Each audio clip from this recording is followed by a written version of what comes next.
This marks the 7th part of this manhwa. If you haven't viewed the previous parts, you can access it by clicking the I button located above, or the link is provided in description. Let's aim for 200 likes on today's video. To show your support, consider subscribing to the channel. Let's begin our recap video for today's manhwa.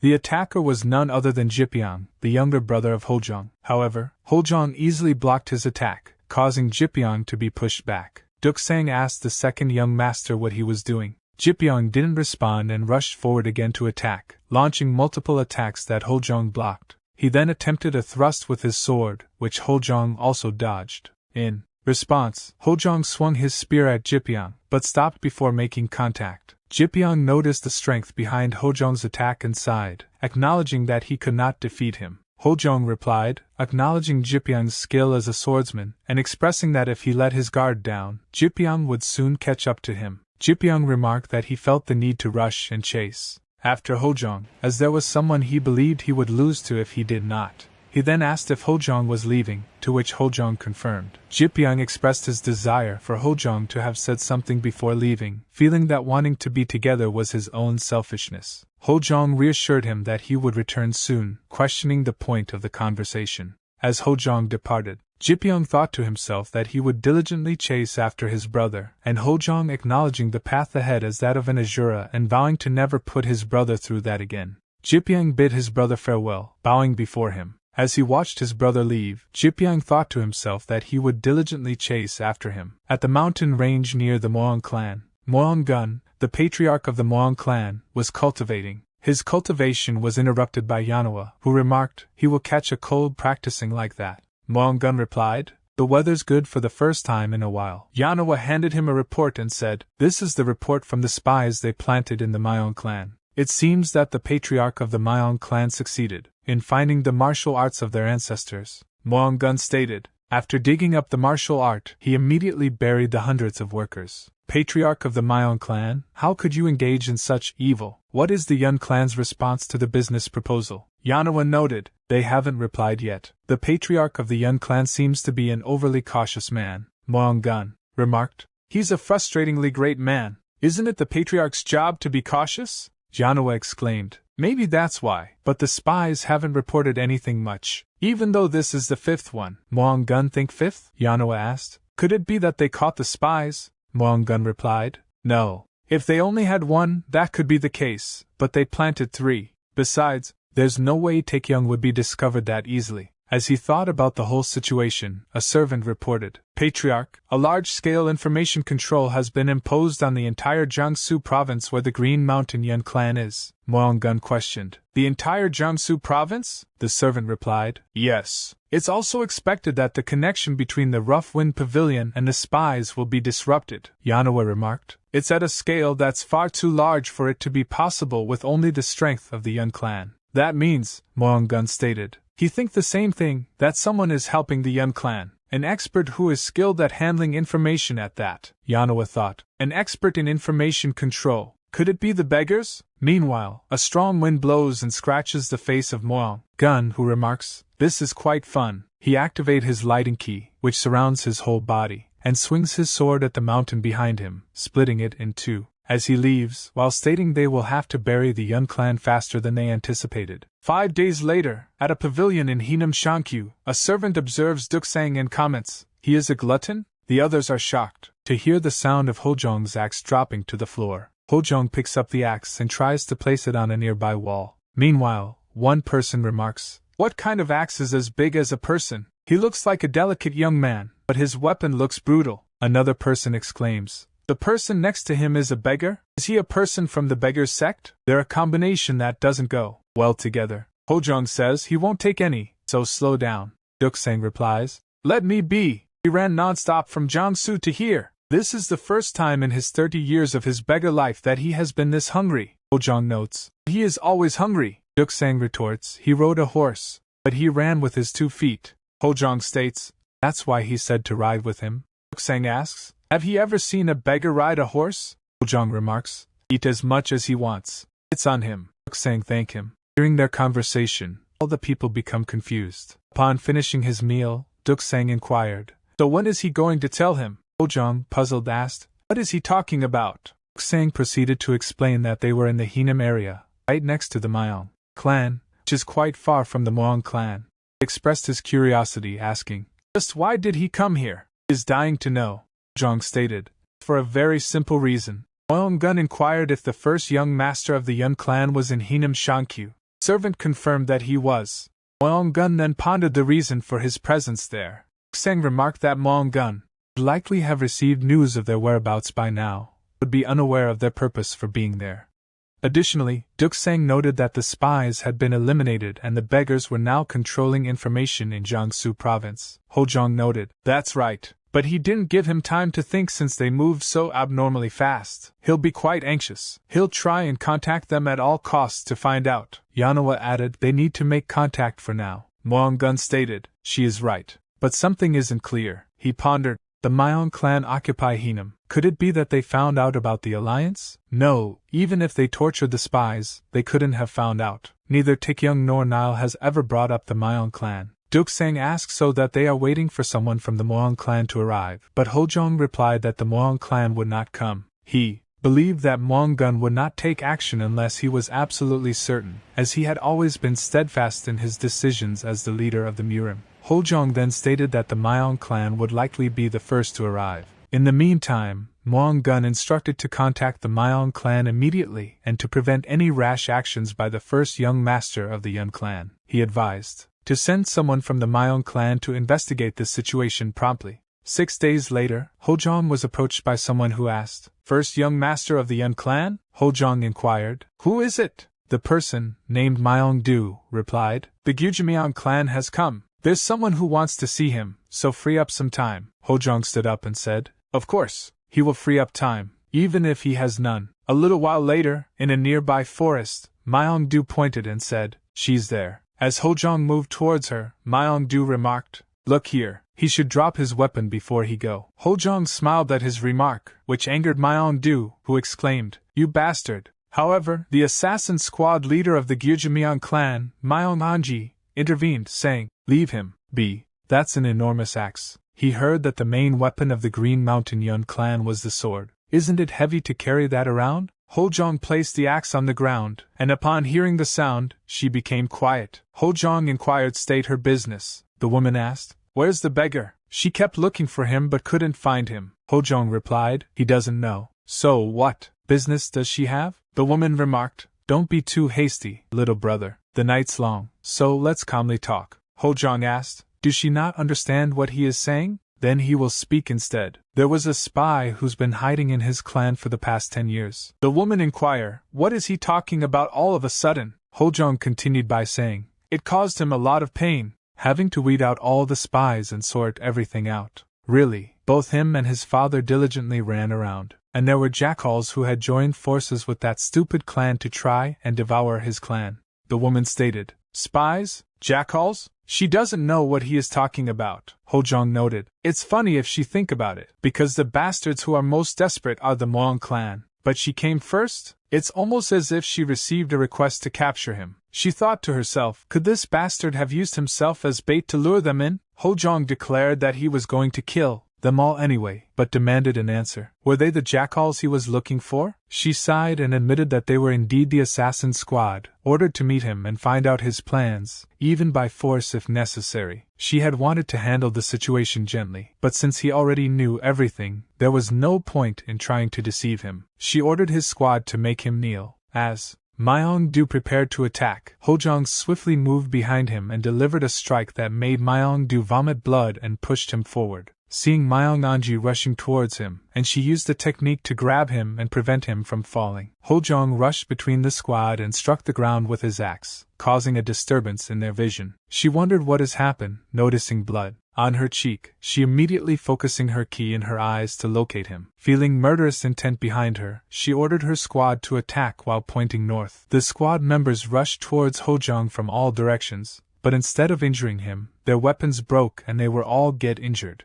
She closely observed Hojeong, and wondered what was enveloping around his body, a black tortoise, a divine beast, or a spirit. Hojeong warned that if they tried to run, he would cut their legs, demanding that they kneel before him, while another squad of assassins from the Yeon Clan surveyed the area employing sound transmission to talk with one another. One of them reported back that there is no issues here, so they are retreating. They were unexpectedly ambushed from behind. 2 squad members were struck and rendered unconscious. The person that struck them was from the Beggars sect. The Beggars group immediately surrounded the assassin squad. Duksang remarked Yeon Hojeong, "It's just as he said. How did he predict this so perfectly?" A member of the assassin squad exclaimed, "Is he the successor of the Beggars?" Duksang noted, "Honestly, he was a bit doubtful." He recalled what Hojeong had said to him earlier, that 2 clans were working together to bury their clan. He had thought at that time that only those from the unorthodox factions would do such things. Back to the present, Duksang noted,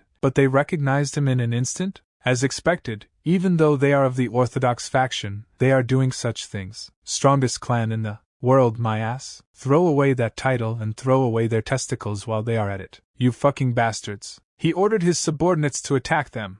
On the other hand, Hojeong swiftly killed those who attacked him, killing them with a single swing of his axe. Witnessing this, Myeong-du shouted, "His subordinates are dying," and rushed towards Hojeong, yelling he will rip him to death. Despite Myeong-anji's attempt to stop him, he did not listen. As Myeong-du approached Hojeong and attempted to strike him, Hojeong moved with great speed, slicing him in 2 and killing him instantly. Shocked and enraged, she clenched her fist tightly. The individual behind her reported using sound transmission, saying, "Dark 7, they have lost contact with the 5 men who went to scout. Let's go back to the branch." She did not back down, even when he asked what she was trying to do. She stated, if nothing else, she will subdue him, even if she must use the secret arts. Both of them then ran away from Hojeong.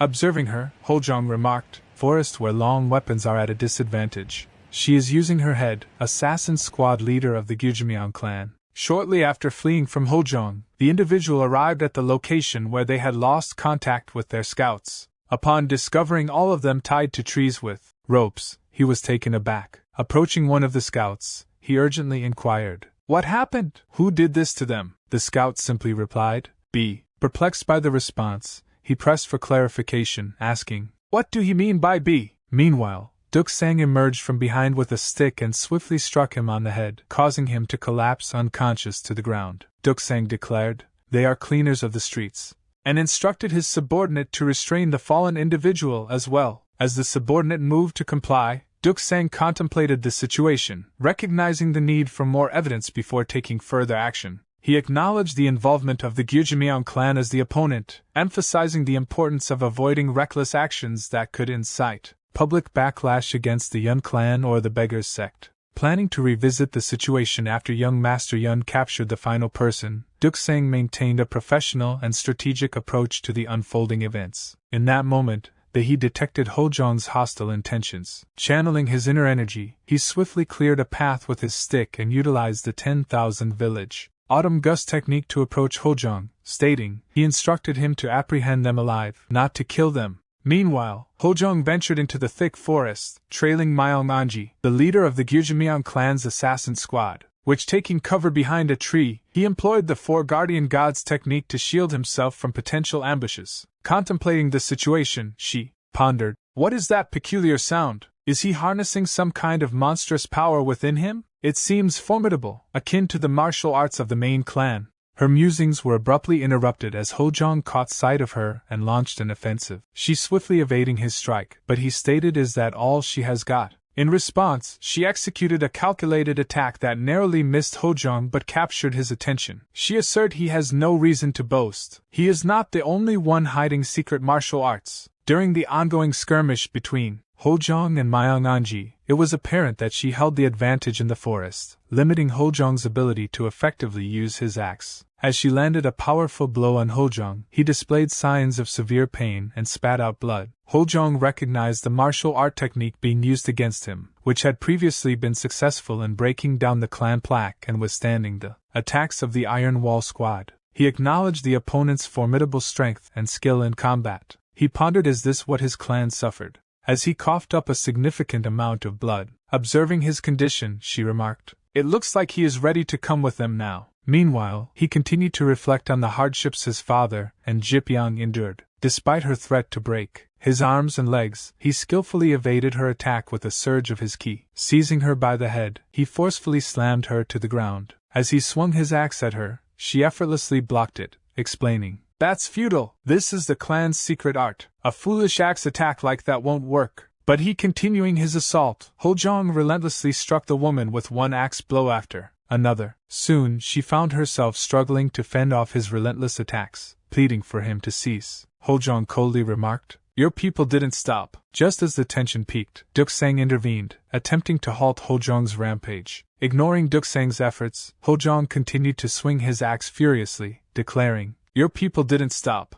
As the dust settled, Duksang anxiously inquired, "Is she dead?" Hojeong, calmly picking up his axe, replied, "Of course not, she is alive." Duksang closely examined her, noting that at least 5 or 6 of her ribs appeared to have been crushed. He pondered the Hojeong is too toxic, considering that they attempted to destruction his clan, but it's too extreme. His thoughts were abruptly interrupted by a beggar who inquired about the arrival of food for the group. Duksang sternly instructed the beggar to fetch a doctor instead of discussing food. Turning to Hojeong, he emphasized the importance of gathering evidence to prove any potential plotting against the Yeon Clan. He questioned whether his plan was simply to eliminate all who opposed him. Hojeong expressed his apologies and inquired about Duksang's thoughts on the matter. Duksang inquired, "What is he talking about?" To which Hojeong mentioned that he talking about evidence. "You captured an entire intelligence squad from the Yeon Clan."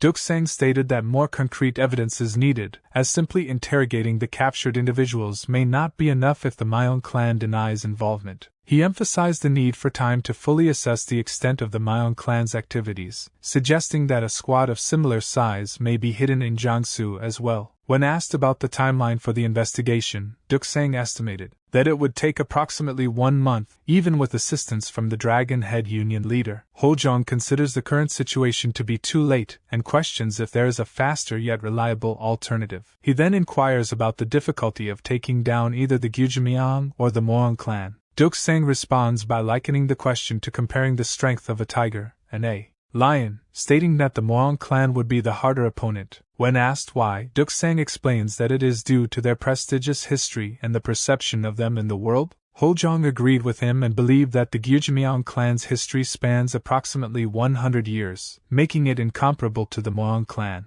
Due to the Gyujimyeong clan's excessive expansion of influence, the public views them unfavorably. Hojeong has not yet made contact with Yeon Yeowa. In order to effectively combat the 3 cults in the future, assistance from Yeon Gun's brothers will be necessary. Engaging with both clans at this time would not be advantageous. Hojeong then mentioned the ancient saying that the enemy of his enemy is a friend, suggesting the possibility of feigning insanity to establish a friendly relationship with a powerful ally like the lion. The following day, at the patriarch mansion of the Yeon Clan, a servant entered Yeon Gun's room and informed him that a letter had arrived from the Beggars' Union. Yeon Gun, surprised by the news, requested the servant to hand over the letter immediately. Meanwhile, Yeon speculated that the Beggars' Union was assisting the Yeon Clan, as expected. As Yeon Gun read the letter, his lightning key surged out of his body, prompting Yeon to question what was written in the letter that triggered such a reaction. Yeon Gun handed her the letter and instructed her to read it, stating that it was sent by a brat named Yeon Hojeong.